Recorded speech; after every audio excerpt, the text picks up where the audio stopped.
3 days before the diagnosis, Kira sat on her toddler.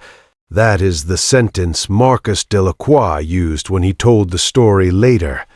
Not pressed against her, not leaned on her, sat. Full 70 pounds Staffordshire Bull Terrier weight distributed across his daughter's lap, while Zola, age 22 months, stared up at the ceiling with an expression Marcus would later describe as serene bewilderment. Kira had never done this before. She had been in the family for 3 years, which meant she predated Zola by 18 months.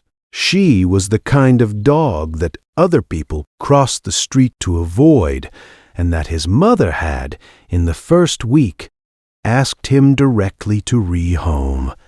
He had said no. He had said no 7 times over 3 years, in 7 different ways, to 7 different concerned parties.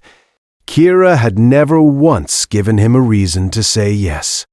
She was so gentle with Zola that he sometimes forgot she was a dog and not a piece of heavy furniture that followed his daughter from room to room until the sitting. The first time it happened, Marcus picked her up.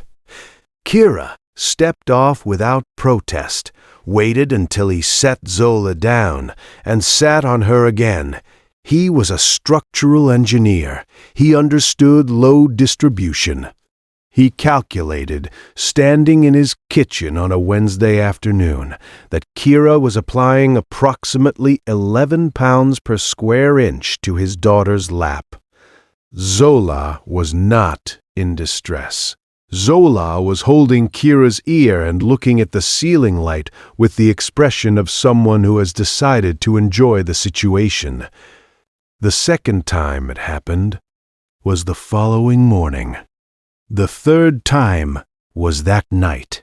His wife Celeste said, "She's resource guarding. She thinks Zola belongs to her." His sister said, "That breed is unpredictable." A colleague said, "She's trying to assert dominance." Marcus knew about resource guarding. He had read about it extensively before adopting Kira, because of her breed, and because of his mother, and because of the 7 concerned parties. Resource guarding looks like stiffened posture, and food fixation, and low growling. It does not look like a 70-pound dog sitting in a toddler's lap with the expression of a person doing a very important job. On the 4th day, Kira would not stop. She sat on Zola through breakfast. She sat on her through the morning cocomelon rotation. She followed Zola to the playmat, waited for her to sit, and sat on her legs. The vet said, "Bring her in," and they examined Kira and found nothing wrong, and as Marcus was leaving, he mentioned almost as an afterthought that the behavior was unusual, and the target was his daughter, and the vet said, "Has your daughter been examined recently?" He had said it the way doctors say things when they are not ready to say the actual thing. Zola's pediatrician found the mass during a routine follow-up that Marcus had been meaning to schedule for 6 weeks, a small lymph node cluster in the cervical chain, elevated and firm. The referral to pediatric oncology happened within 48 hours. If you stay for stories about what animals sense before we do, you're in the right place.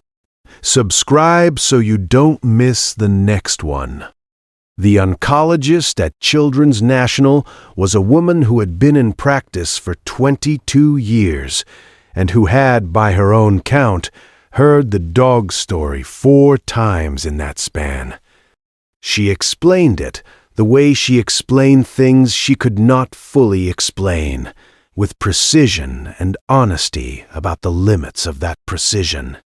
She said that dogs have documented olfactory sensitivity to volatile organic compounds produced by certain cell types during specific metabolic processes. She said that the research on canine cancer detection was ongoing and serious, and being taken seriously by serious people. She said, "I cannot tell you why your dog sat on your daughter. I can tell you that the lymph node cluster we found is early stage, and that early is exactly where we want to be." She looked at Marcus directly. She said, "You came in when you did. That matters." Has your dog ever done something that made no sense until it was the only thing that made sense? Tell us in the comments. These stories deserve to be heard. The treatment protocol was 4 months. Zola was 23 months old when it began and 27 months old when it ended. During those 4 months, Kira did not sit on her again. She lay beside her on the carpet during the worst days. She placed her chin on Zola's knee during the specific hours that Celeste recognized as the bottom of the energy trough. She did not perform relief. She performed presence, which is different and harder to explain and, if you have ever watched it happen, impossible to dismiss. Every guardian deserves to be recognized, even the ones who never asked for anything in return. If stories like this matter to you, subscribe so you never miss the next one. Marcus's mother flew out from Tampa at month 2. She sat in the living room and watched Kira lie beside Zola with her chin on her small knee, and she was quiet for a long time, and then she said, "I was wrong about her." He did not say anything. He did not need to. The follow-up scan at month 8 showed what they had hoped to see. Zola is 3.5 now. She can say the word grateful and uses it, slightly incorrectly, to describe things she likes. She uses it for Kira. Marcus has not corrected her.